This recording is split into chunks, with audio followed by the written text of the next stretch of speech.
ECSI fans, you want to revolutionize your sports investing habits? Allow me to tell you about WagerWire. WagerWire is an app that helps you become a superior bettor by allowing you to sync all your sports books and track all your bets in one place. See your current action, your betting history, and stats. You could also sign up for sports books and collect bonus offers. Follow them at WagerWire on X, as it's the best account on the platform. Head to App Store or Play Store now and search WagerWire and download. 2,000 years long, we will never settle.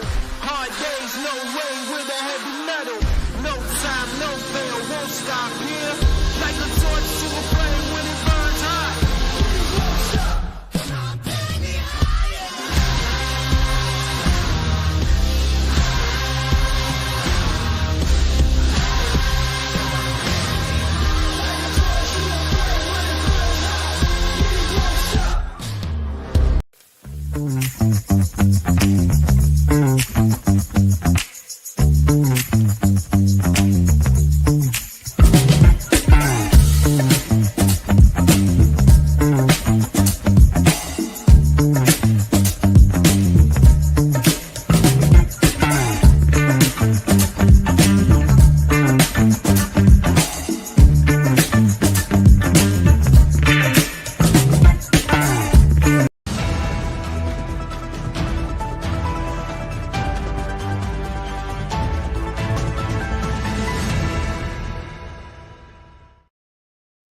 Good morning, sports fans from all around the globe. I am the host, Jeff Dawson, East Coast Sports Investors, and it's that time of the week for Mr. Adam Trigger, and we like to say the Trigger Shot.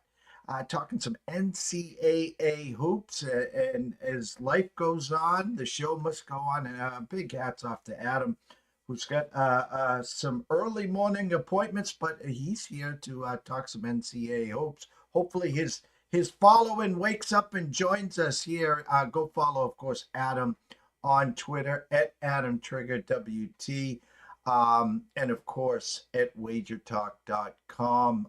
Shout out to our proud sponsor and partnerships. It's WagerWire. Head on over to Google Play. Download the app. It is free. Hopefully the boys and girls are doing great in NYC for the Starties this week. Viva Tequila Seltzer, 6 flavors in all. The East Coast is cuckoo for coconut.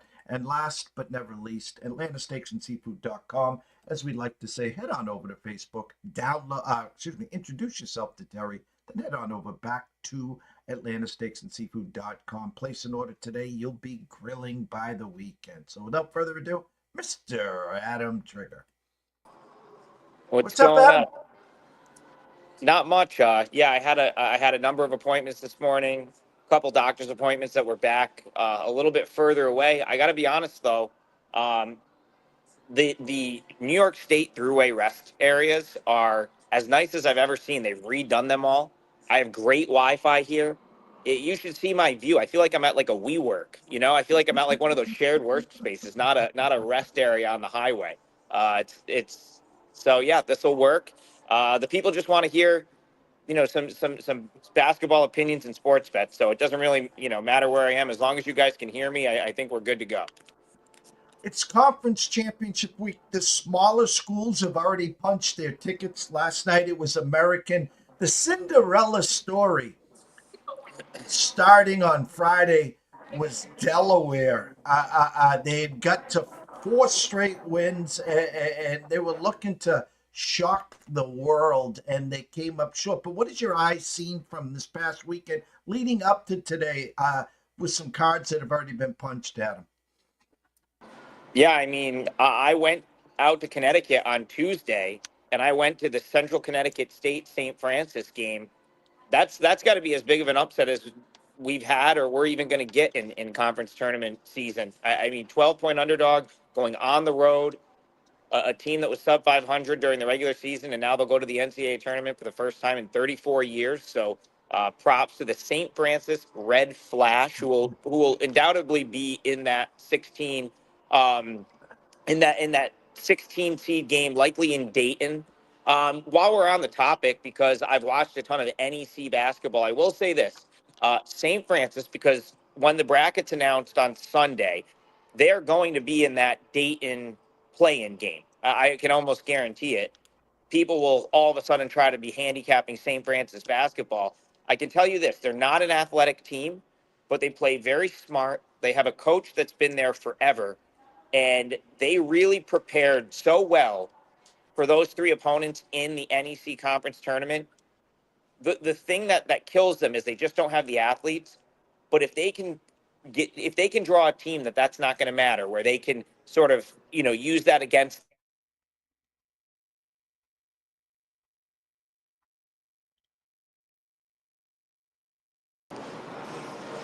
they're going to be a very tough matchup.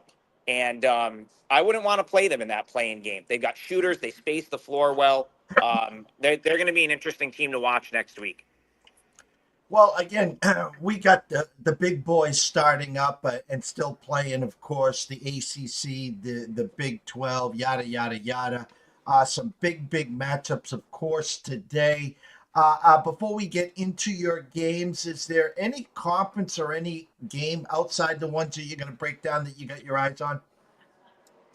As far as conferences is concerned, I got to be honest. We'll talk about one of the games in a little bit. I'm really interested in the WAC conference tournament. It started 2 days ago.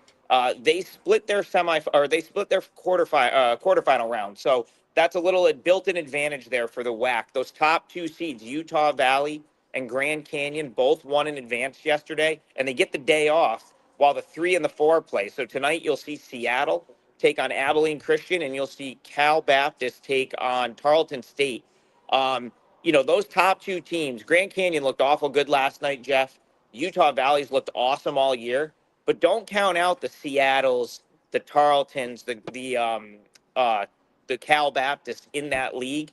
They've all won games against the top teams in that league this year, and they're all.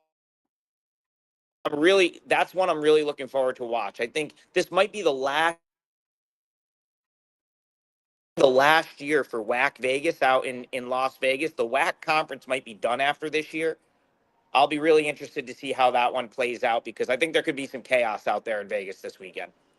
As this is shaping up, as everyone will have their bracket, of course, on Sunday, Adam, are we safe to say that you think at this point Duke will be the #1 overall seed, and then probably Auburn? Is that the way your eyes are seeing it? Yeah, I mean, that's kind of how I'm looking at it. I think I've said on this show a number of times, I still think Duke is the top team in the country. I still think that they haven't really weighted that in per se. Like, they're getting penalized, in my opinion, for being in a down ACC. I really truly believe if Duke was in the SEC, they'd probably still have won that league as well.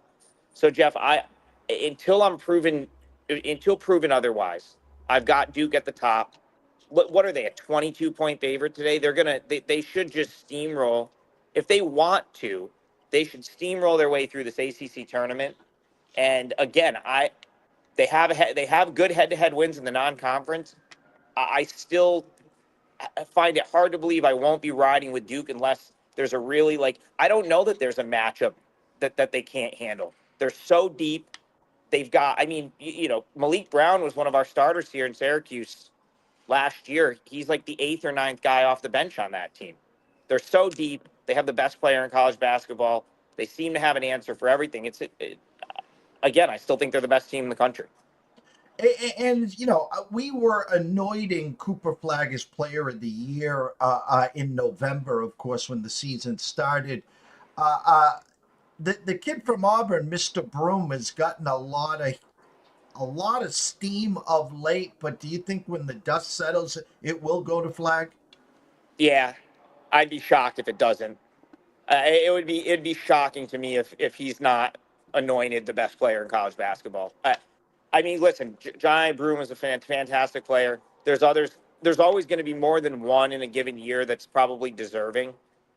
But I mean, you're setting up for Duke to historically be one of the best teams, at least from analytics standpoint, that we've seen in the last decade. How are you not going to give it to Flat? Although, Jeff, to be fair, this might be the high. I think we have cumulatively very high KenPom ratings this year for a lot of these teams. Like, if you were to drop like 4 or 5 of these teams into a different season, they'd all be the top teams. So, you could make that argument, but yeah, I don't see how it doesn't go to flag, and I still think Duke's the best team in the country. So if I asked you today, and a lot of things going to happen from today, obviously leading up to Sunday, Duke, Auburn, Houston, and just I'm going to say you got Biff's almanac.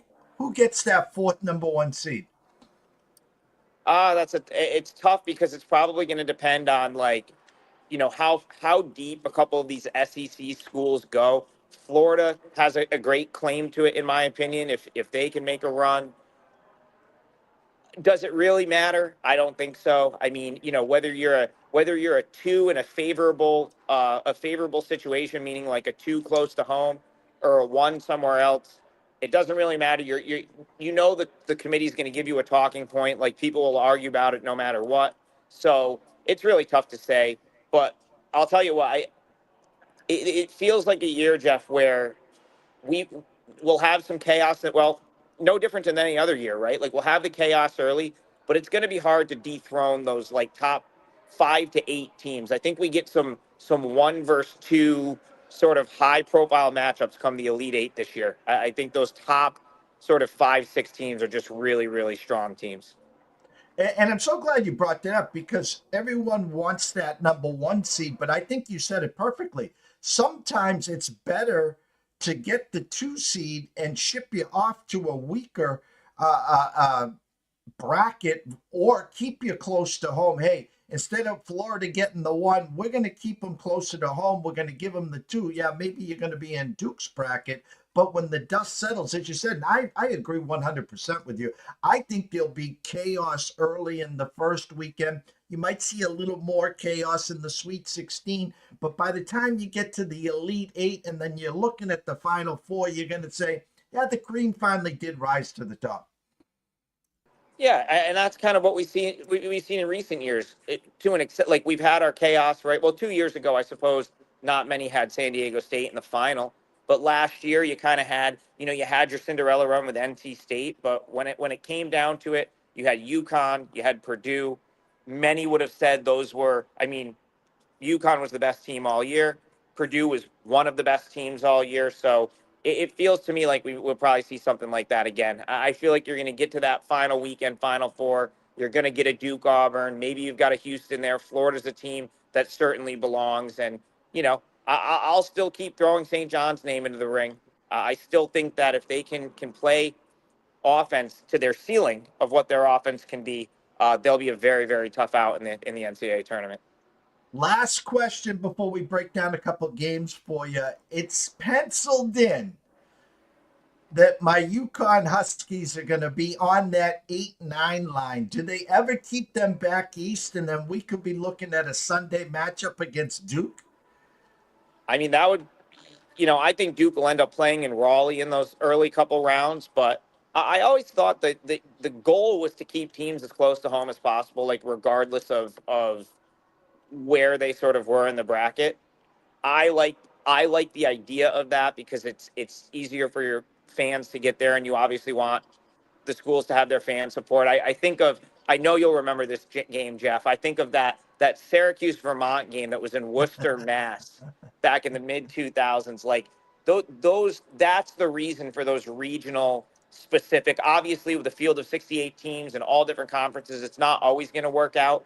But I also think of a time when Seton Hall kind of got shipped out to the West Coast, and it was like, I think they ended up having to play Gonzaga. I know it kind of ruined the experience for a lot of the. I had a couple buddies at Seton Hall at the time, and it was just like, they're trying to get all the way out to like Denver or something. They take their beating against Gonzaga and go home. So yeah, I like to see when they keep the teams closer to home, regional specific matchups. I think it makes those first round games that much better. And it'll be interesting, 2-time defending champs here. Providence is hosting this year. So, it'd be interesting. A, do they get the 8? Do they get the 9? Number one. But number two, how do they not keep UConn in Providence, Adam? Yeah, that's interesting. Do they penalize UConn for not being the UConn of the past couple of years? And Jeff, don't forget our Bryant Bulldogs from Smithfield, Rhode Island. That Do they get to play in Providence right down the road? Because they're probably going to win on Saturday. They're probably going to win on Saturday. If so, do they throw them a bone and have them play down the street from campus, basically? Because it's not their home venue. They certainly could do that. Yeah, a lot of interesting stuff, and we'll know. We'll know. And I guess I'll plug the only thing I'm going to plug today, because I'm going to give you my plays. We are doing like a live selection show on Wager Talk TV on Sunday night, like as the brackets unveiled. So I believe it's going to be myself, Steve Merrill, Mark Zinno, Brian Power, and we are going to kind of watch with you guys as the bracket sort of gets announced. So Wager Talk YouTube channel, go like and subscribe, and come join us on Sunday if you want to watch the bracket get unveiled with us. Well, I was at Providence a handful of years ago when Yale was there, and they had like the home crowd there. That's when Wichita State was there, Duke was there. But didn't Yale win that year? Was that when they beat Baylor? That was when they beat Yeah, Baylor in the opening round. There you go. Yep. And then they lost to Duke, so they're the home crowds do travel, so it's going to be real interesting. Shout out to CJ Nichols. He goes, Dookie, it's Cooper's year. Yeah, they're going to be a tough out for sure. Yep. I really see them making it to the Final Four. It will be interesting, though, who they match up, obviously, in that eight. That would be the most I honestly think the most shocking thing to me, Jeff, this year would be Duke not making the Final Four. After they get to the Elite Eight last year and they blow that game against NC State, I will be absolutely shocked if they're denied a Final Four appearance this year. Now, listen, if they get there and lose to Auburn, lose to Houston, lose to another good team, it's certainly possible. But you're probably going to have a cakewalk to the Sweet 16. I'll be shocked if they're ever an underdog. I just don't see how Duke. I just don't see them getting knocked off early.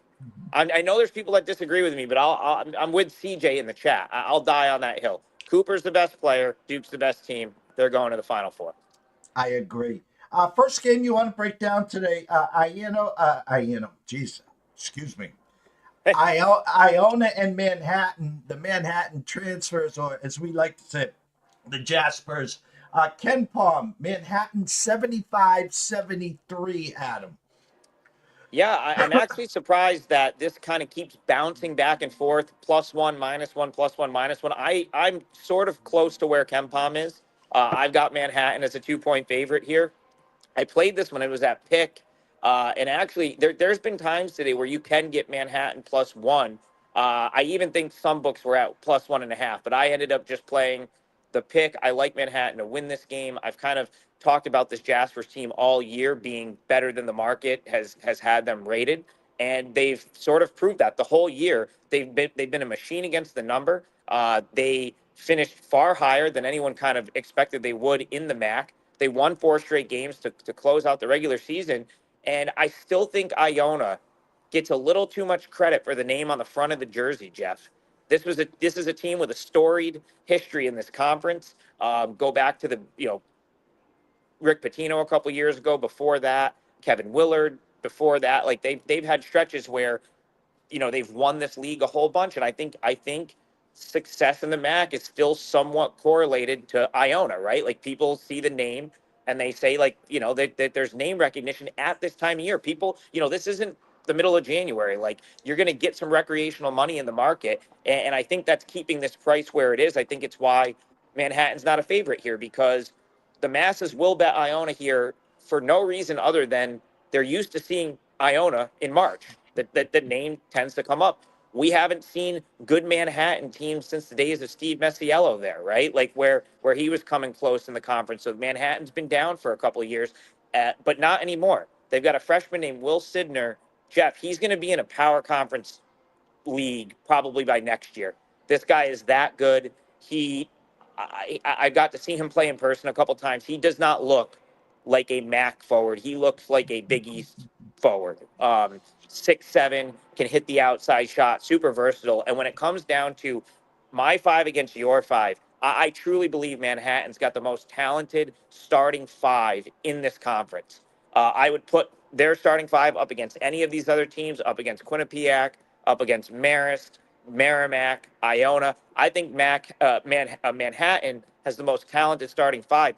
If they lose in this conference tournament, which I do like them at 7-1 to win this tournament, if they lose, it's going to be the whole 3 games in 3 days thing because they only play 5 or 6 guys. They play a short rotation, but guess what? They haven't played since last week, so they're going to come out fresh. I think they give Iona everything they can handle, and Iona's been sloppy at times this year. They're not, Tobin Anderson really wants to press, really wants to kind of make it a helter skelter type game, but this is not as polished of a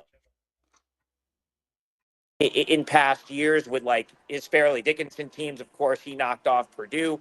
And then, I still think they're in a little bit of a rebuild. So I really like Manhattan here. I think they're the better team. They have the better players, and I think they get it done today. Second game you want to talk about, Cal Baptist and Tarleton. Yeah, so Tarleton State plus 6.5. I played this. The key to know here, Freddie Hicks should be back, should be full strength. He has been banged up all year. He's Tarleton's best player. The Tarleton head coach, one of the Tarleton assistant coaches commented on Freddie Hicks, said he's as valuable to his team as any player on any team in the country. I truly believe that because Billy Gillespie pretty much runs the offense through Freddie Hicks when he's on the floor. Tarleton doesn't run a ton of offense. They're really more defensive oriented, and it's like they're just a very scrappy team. But what Hicks brings to that team is just the ability to draw contact, live at the free throw line, and I don't think people understand that he really hasn't played all year. He's only played in 6 games. In 4 of those games, he was used sparingly as a bench player. And finally, on senior day, he played the full 40 minutes, scored 20 points. He was the best player on the floor. I think, you look at the box score, these two teams played last week. Cal Baptist won by 20, but Hicks didn't play that game, and that was scheduled rest. He didn't play because they wanted to play him on senior day and then give him the week to prepare for this tournament. He's a senior. I think he's going to leave it all out on the floor. I expect him to play his typical starter minutes here. And again, I just don't think the market understands how to quantify how much better Tarleton State is with a healthy Freddie Hicks than without him. In his absence this year, guys like D'Antoine Grimes, transfer from Baylor, have emerged. Boo Boo Benjamin's been really big for them.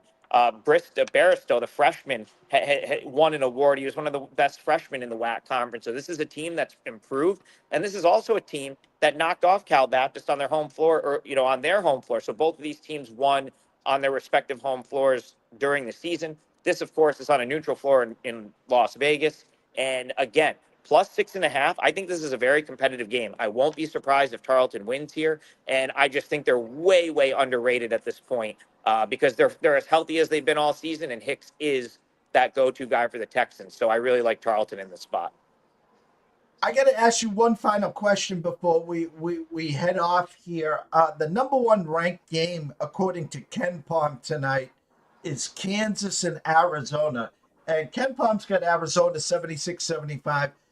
Arizona's been really starting to cook with Crisco. They're playing a lot better. This Kansas team is the Jekyll and Hyde team. Fade them on the road, play them when they're at home here. But I think the Kansas team's getting a little disrespected here, according to Ken Palm. And I think the social aspect of it. Are my eyes wrong here? And I hate backing this Kansas team because Arizona's made us some good money here. But I think Kansas finds a way here. Adam, am I wrong here? I don't know that I wouldn't say you're wrong. I don't have I don't have a great read on either of these two teams in respective to, like, for example, I don't think it's just like everyone's watching the same games, right? This is clearly not it's not a great Kansas team. It's arguably one of the worst teams that they've had in years. Now, we've seen them kind of step up and give a good effort recently. I'll go back to the Arizona game that they won recently. That was kind of a big spot. I know a lot of people looked at that game, said, Kansas, how could they possibly be laying 4 here? And they come out and they win and cover. I guess for me, Jeff, I don't think I've personally had a great number on either of these two teams this year. And that's the beauty of college basketball. the fact that we have 364 teams to evaluate, right? And like, and I tell people this, like, I'll just come out and say, like, I don't trust my rating or my handicap on Kansas or Arizona. I'm going to go bet the Manhattan game. I'm going to go bet the Tarleton game. And that's, I truly believe the more you do that, the better you'll do, you know, handicapping college hoop. Find those teams that work for you and sort of try to, you know, whether it's for or against, try to dig into those. But yeah, Kansas has been puzzling. They should be better than they are, but maybe this just isn't. Maybe what we're looking at is accurate, right? Maybe they're just not that good a team. They struggle to defend the 3-point line. If anything, I think I'd prefer to bet against Kansas than bet on them. So yeah, I'm out on that one. And I got to give hats off and credit where credit is due. Yesterday, Mr. Jeffrey Benson at the Circa, they hung a 6.5 first half UNLV and Air Force. And we know how bad Air Force has been. We know UNLV was at home. And not only does Air Force cover the 6.5 in the first half, they won the first half outright. So as you talk about the little diamonds in the rough, Adam, I love to find the smaller games or the stenches. When you walk to the window and you got to go, but hats off, the only market in the whole world, they hung a 6.5. Everyone else had 7 or 7.5. Yeah, so that is sorry, they cut out for a second, but yeah, UNLV, Utah State tonight. I found it interesting, like, so I started to hear rumors that Dedan Thomas would play and then he didn't yesterday. That's something to look at with that one. I'm not high on UNLV this year. Kind of coming into the season, I felt like it was Thomas and a bunch of, I don't want to say a bunch of scrubs, Jeff, but it was like, you know, for in terms of the Mountain West, I felt like they didn't have talent comparable to the other top teams outside of Thomas. And of course, Thomas has been out for a couple of weeks. So that's something, but if he was back tonight, so I believe a friend of mine who's kind of tuned in to hoop in the West Coast and the Las Vegas area thought he might be back yesterday. He wasn't. But then again, like, you know, you're talking about a conference tournament that you would need to win. If you're worried about him nursing an injury, why would you play him against Air Force, right? Like, why would you risk? You're already a 13-point favorite. There's no reason to really risk him in that game. You got to feel like you can win that game regardless. So that's what I'll be looking for. If suddenly we see Thomas on the court for UNLV tonight, that is a appealing underdog to me. I think that could be a closer game than the markets anticipate with the number that's currently out right now. Everyone knows here on Twitter to go follow you at Adam Trigger WT. As we always wrap up this part of the segment, Adam, tell them where to find your show schedule for the rest of the day and weekend, and of course your work at Wager Talk. Yeah, so yeah, as always, you can find my stuff at Wager Talk. Because I had to run around all morning, it's to your guys' benefit. I couldn't put all of the stuff up for sale, so I just gave it to you on the show. Manhattan, pick, Tarleton plus 6.5. Those are the only two things I put out today. And the early stuff was puzzling. I got to be honest, Jeff. I'm a little gun shy after yesterday. Had my first bad day of conference tournament play yesterday. I went 0-3, of course, capped off by a 2 OT loss with Rutgers in a game that they had every opportunity to win. So that might be it for me today. I may add something else earlier, but yes, I got those two plays. You can always find myself at Wager Talk, and come join us on Sunday night. We're going to kind of watch the bracket unfold on Wager Talk TV. So that'll be live, and you should join us for that. Adam, always a pleasure. Thank you so much for showing up today. Enjoy the weekend, and we'll catch up with you next week. All right. Thanks for having me, Jeff. Thank you, Adam. Adam Trigger, go follow him at Adam Trigger WT. Of course, go find him at Wager Talk. You know, the monster of the Midway, I like to say, the small schools. He digs deep, deep, deep when everyone just looks for the marquee games, the biggest conferences. Adam stays local, finds the small diamonds in the rough. So go follow him. We're going to have a couple quick commercial breaks, and by the time we get back, hopefully, I said hopefully, Tyler Wyatt will be here. Stay tuned. Jared, hey, we're gonna need you to tone it down with the Summer Friday thing, okay? What are you talking about? Well, for one, it's not summer anymore. Oh, really? Coconut. Also, who is this? I'm the caddy. Oh, he's my intern. Sorry, intern. I'm his intern. Yeah, he's doing a great job. No golfing in the office, okay? Summer Fridays are over. You can keep the Hawaiian shirt, but the rest of this stuff, all right? Are you grilling? Oh, yeah. Did you want a burger or a hot dog? No, grilling in the office. It's a good point. We should take this outside. No, that don't. You put that right back down. Yo, it's all in the hips. Oh, dude, come on, we gotta go. Let's go.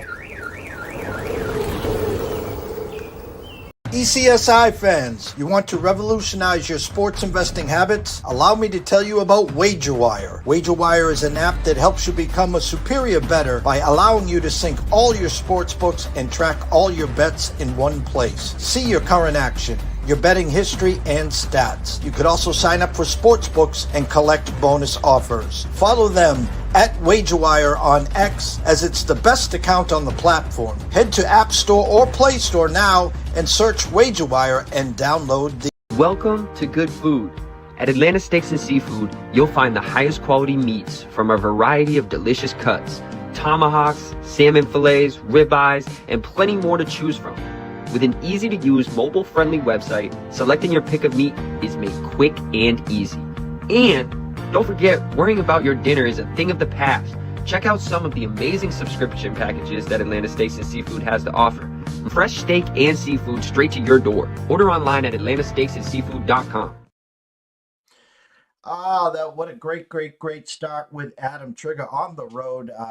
And I want to really personally thank him for reaching out and being able to keep the show going during Conference Championship Week.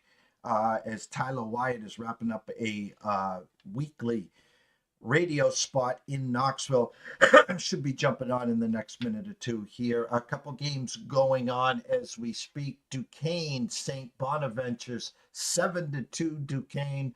St. Bonaventure's closes 2.5 point favorites at the Circa with a 130 over under, and getting close. Actually, about 6 minutes left in the MAC. Bowling Green, Akron 29, Bowling Green 20. Akron opened up 10-point favorites, closed as 11.5 point favorites. The over opened at 150.5 and closed at 149. A lot of unders have been coming in conference play. These teams have seen each other, twice already for the most part. So keep an eye on that, of course, as these games do progress. It was funny last weekend. The Missouri Valley Conference. I was watching overnight numbers get adjusted to as high as 10, 11 point swings, meaning the over under 150, and then the opening number of 140, and getting bet down to 138, 137. And I think when the conference closed at the end of the weekend, the unders in the Missouri Valley Conference went 10-1.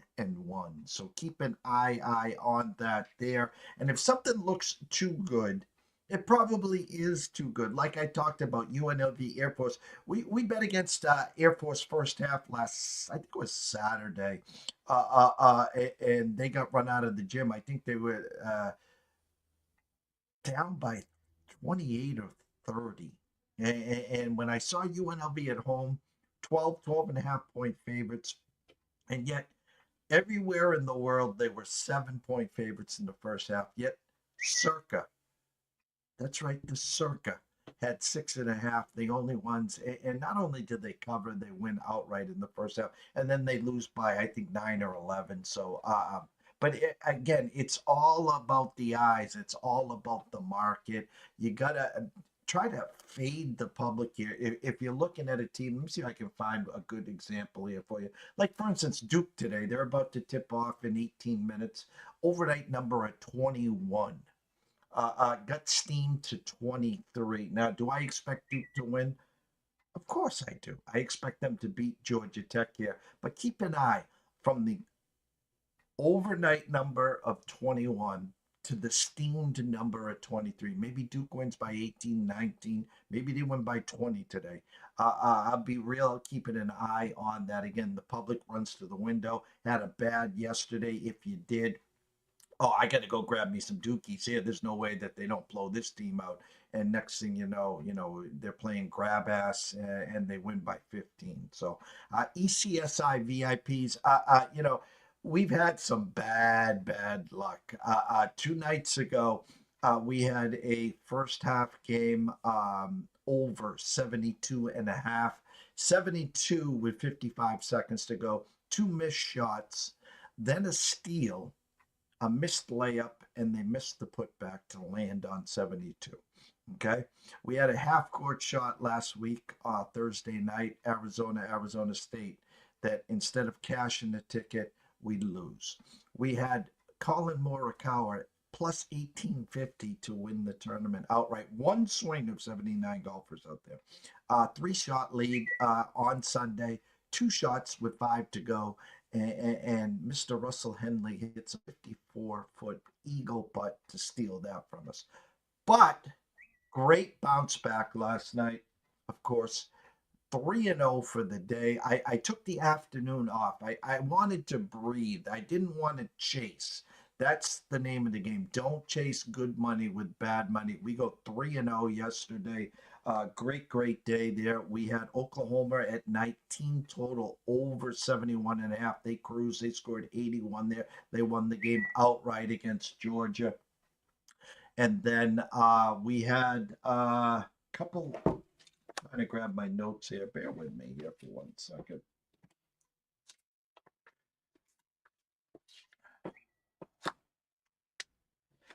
My notes are covered here and my phone's blowing up, so I'm trying to multitask it. Overall, great night here. Let me just do this, make it easier on everyone here. We had Baylor -5. They opened up overnight at 7. The whole world was on Kansas State. Baylor rolls there. And Oklahoma, we talked about the team total. Villanova -6 first half. And Villanova boxed to wide. Great start there. So 3-0, great bounce back here. Gave out some golfers in the PGA. And as we basically, I'm going to try to get a quick update here on the PGA here. As we see here, Bo Hostler -4 leading the pack. Lucas Glover -4. Kazari, Hoagie, and Rye -3. Kirk -3. None of the big names are off. Currently, Hideki Matsuyama, a popular pick, +5, definitely struggling. Ludwig Oberg is even through 12. Rory McIlroy, Colin Morikawa, Fleetwood, all teeing off in about an hour and a half here. So again, we're getting closer to the big boys, the Scottie Schefflers of the world, the Rorys and stuff. So without further ado, it looks like Tyler's here. Hopefully the knee's okay. So if the knee starts bothering you, Tyler, we're gonna pull the plug. I don't want to see you in pain. So without further ado, Tyler Wyatt. What's up, T? Hey, what's going on? Knee's gonna be bothering me for a while, but we've got a pain plan in place. We're on all the good drugs. Just waiting for MRI results, which will come here shortly. So hopefully we get some good news. Hopefully we're able to play some golf here in the summer. But yeah, we're doing all right. No more basketball for probably ever, but yeah, everything will be all right. We're gonna remain positive, wishful thinking, all that stuff. But yeah, we're hanging in there. Well, we'll tighten up. Maybe we'll get you in a 3-point contest. How's that? Now you're talking. Don't have to do a lot of movement. Don't have to play any defense. Hey, yeah, that's my calling card. Conference championship week. We know the big dogs. I kind of sort of probably have penciled in Duke as the #1 overall. Probably when we come Sunday and figure out the brackets and selection Sunday there. The assumption is Auburn most likely will have a #1 seed. The assumption Houston most likely will have the #1 seed. That 4th #1 seed, Up for grabs. I think it should be Florida personally. Alabama had a big boy win on Saturday at Auburn. I was talking to Adam Trigger. Sometimes, as much as you want a number one seed, sometimes taking the number two seed and whether they keep you closer to home or they send you off to the weakest bracket, that number two seed could be bigger than the number one seed. Thoughts going into the weekend here on that final number one seed? Yeah. Duke, Houston, Auburn, and Florida are the number 4 teams in our power rating, and that's exactly how I would have them seeded. But you're correct. I think I would rather be the number 1-2 seed than the number 4-1 seed, just as I would rather be the number 3 or the number 1-3 seed and than the weakest of the two. Once you get past 3, I'm not sure how much the committee takes into account location and all of that. Obviously, they're going to make an effort with the Big Ten and the AC or SEC well represented. They're going to try to keep a lot of those teams from avoiding at least a collision course until after the Sweet 16. You get past the first round, if you've got 13 teams of 32, it's kind of hard to, you're going to have to play each other at some point. But yeah, I would much rather be the number 1-2 seed or the number 1-3 seed than to be the weakest of a better seed. In quotes, you mentioned, sometimes you're seated higher, but your path to a Sweet 16 or a Elite 8 deep run is harder than if you had been, 1 seed worse. So yeah, I would much rather be the number 1-2 seed in this instance, whether it's Houston or Florida. I think are the two that you're figuring which one is going to be 3 and which one is going to be 4 there. Alabama, I think, is probably safe as the strongest 2 seed. Maybe Tennessee has an argument there. Outside of those two, it's pretty wide open from those next 2 seeds to all 4 3 seeds. Probably they're all pretty close. Kentucky's going to be in there in the 3 seed conversation, maybe with a win against Oklahoma tonight or a deep run. But yeah, I would much rather be Tennessee in this particular instance or Alabama than to maybe be Florida, which is going to maybe be the number 4 seed there. I think, if you're the overall number 1 seed, you take that. Outside of that, I think at this point you're just let's just go play ball. If you're Florida, I don't think you're going to be. If you don't get a southern region or east region, you got to go out Midwest. I don't know that it's the end of the world. A lot of teams, fans travel pretty well for the big name schools. A team like Kentucky, a team like Connecticut, North Carolina, Duke. They're going to go if they got to go to Arizona to watch them play, or if they get to stay at Greensboro or Atlanta somewhere close. The diehards are going to make the trip. I don't ever really, and I've been to enough NCAA tournament games to kind of see how teams travel. You really never get a home court advantage by the fans. Maybe a handful of times in 25 years that I've been, going to games or regionals every year. You just don't see that the crowd makes a huge difference very often. So obviously for your Huskies, you would prefer them stay, in the upper New England area probably, or somewhere that you can at least get a direct flight. For Kentucky, for me, if they're in Atlanta or if they're in California, I'll book a ticket and go. So it doesn't really matter to me. But yeah, definitely the first couple of seeds, you would much rather be the higher ranked lower seed than to be the weakest of maybe just 1 seed lineup. I talked to Adam about this back in the day. You knew the Duke, the Krzyzewskis. If they didn't have the number 1 seed, they were going to keep them in Raleigh, and then they were going to keep them close to Madison Square Garden, where, again, that was their second home. I look at the Johnnies, who's probably going to get the 2 seed. What does he do? What does the committee do with St. John's? Do they keep them locally? Because, Tyler, I think the $1 million question, this Huskies team for UConn is not of currently the caliber of the last 2 years. Now, when they won it 2 years ago, they caught lightning in a bottle. They weren't the dominant of last year. So I'm going to ask you this question. Providence is hosting the first weekend. So UConn traveling from Stores to Providence kind of, in my mind, is a no-brainer here. But rumor has it they're going to be in that 8-9 seed. So if they're in that 8-9 seed, they're not going to be in Providence, right? They're going to end up, if they win, having to face a 1 seed, correct? Yeah, you're correct. And they're not an 8 seed you want to play. I know that, they're your team, and I've been high on them to a detriment probably some point this season, at least financially.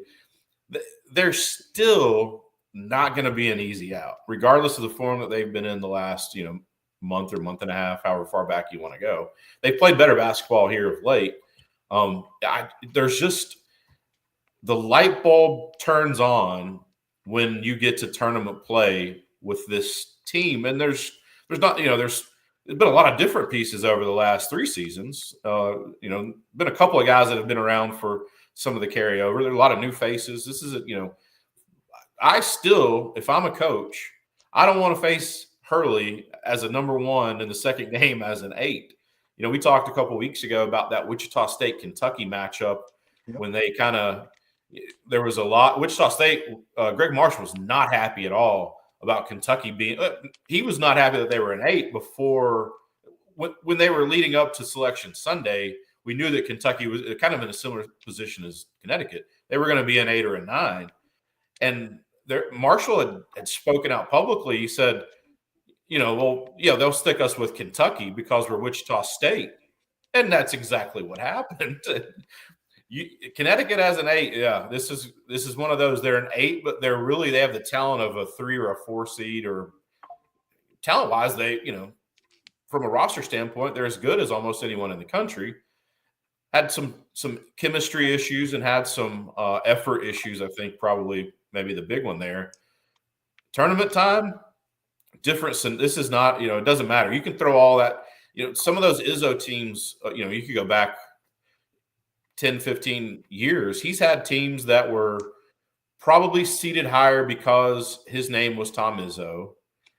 But there's been also a number of years where they were criminally underseeded, and he made people pay for it. So this is a Connecticut team. A lot of similarities to some of those Michigan State teams. This is a UConn team you don't want to face if you're an 8. If you're a 9, you play the 8-9. You don't want to be a 1 seed playing UConn as an 8 or a 9 in that second game. Doesn't matter which 1 seed it is. Yes, you would prefer them to play close, Stores to Providence. You can be there in a little under a couple hours. Not a bad trip, obviously would be an easy ticket pretty easy ticket to get, and would be, a bit of a home court advantage there. But yeah, would you rather, I guess the scenario would be what would the seed be if you stay in Providence? What would the path look like versus if you have to go, maybe to the Midwest or the West Coast, but you have an easier path? Obviously, I think you would take the easier path, but there's a lot of fans obviously that that maybe wouldn't make that trip if they could drive 2 hours instead of having to fly cross country for the first and second game. Hopefully, obviously make that much easier. And it's almost because there's always that big name. That's the perfect example, by the way, the Wichita State, Kentucky, and we all knew before the brackets came out that's exactly what was going to happen, and it did happen. That Sunday must-watch 1 versus 8/9. I just find it intriguing. It's a no-win situation. We know how the UConn fan base is, right? So they're going to have their past performances. Hey, we're the 2-time defending champs. How can you do this to us? Where, as you said, Hurley and the coaching staff, if the light bulb's going to go on, I keep saying they're going to go as far in this tournament as Caravan takes them. He has to become Cam Spencer. He has to start knocking down those open threes, which I thought he was going to become this year, and he hasn't. Freshman of the year, Liam McNeely, Slam Johnson, Diarra. I mean, they've got the talent. So I'm going to ask you, Tyler, what does the committee do with this team? I mean, do they ship them out west against that number 4/ the number 1 seed? Let's say it is in Alabama or Florida. I think that is going to be where my eyes flock immediately, Tyler. Yeah, I think two titles, especially 2 in a row, I think that earns you a bit of, I don't want to say a bit of a hall pass or a bit of a get out of jail free card, whatever you want to call it.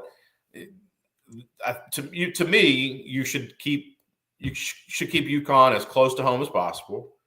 I'm not, I think the committee, I think, should go through and fairly rate the teams.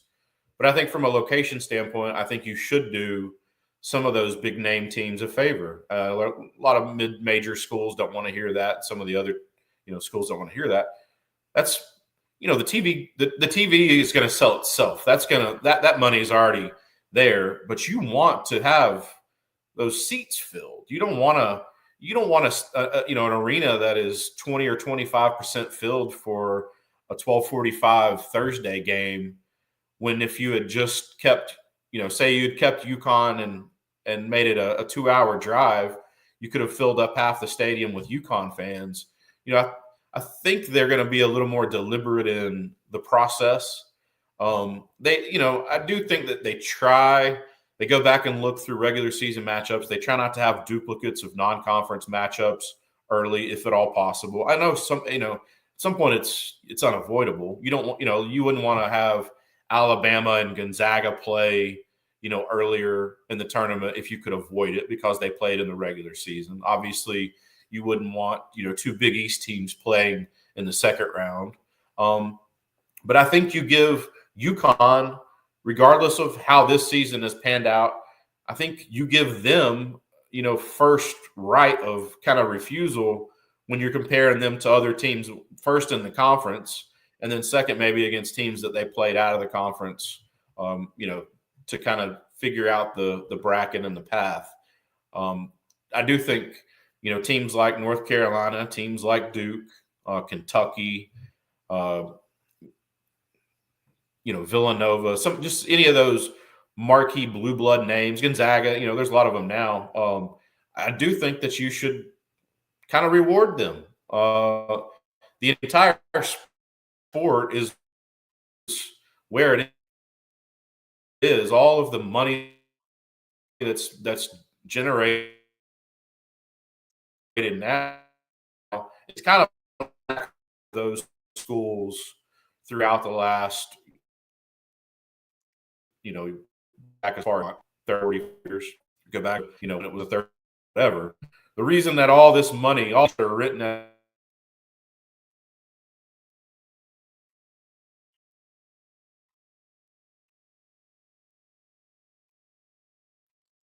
Looks like our internet here is struggling here. You froze on me, Tyler. I'm going to go to a quick commercial break, and when we come back, hopefully you came back. So, guys, stay tuned. Going to go quick commercial break. Hopefully, there he goes. You back?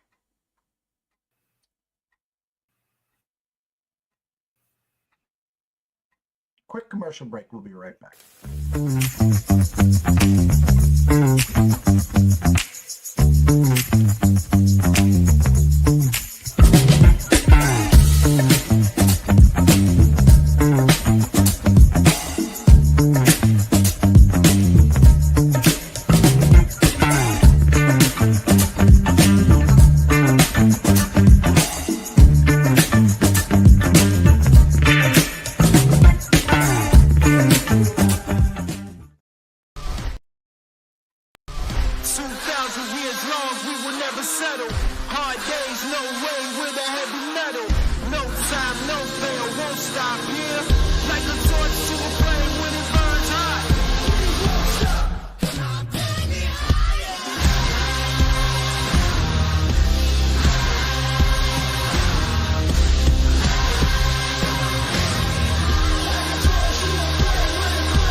Internet.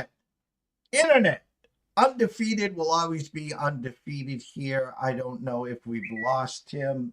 Kind of curious to see what happens here. I'm going to try to delay this another minute or two. I'd love to see who he likes today and for this weekend. So I'm going to keep babbling for a few more seconds here and then figure that out. Here he goes. We brought him back here. Let's hope he's back. Let's see if we got him here.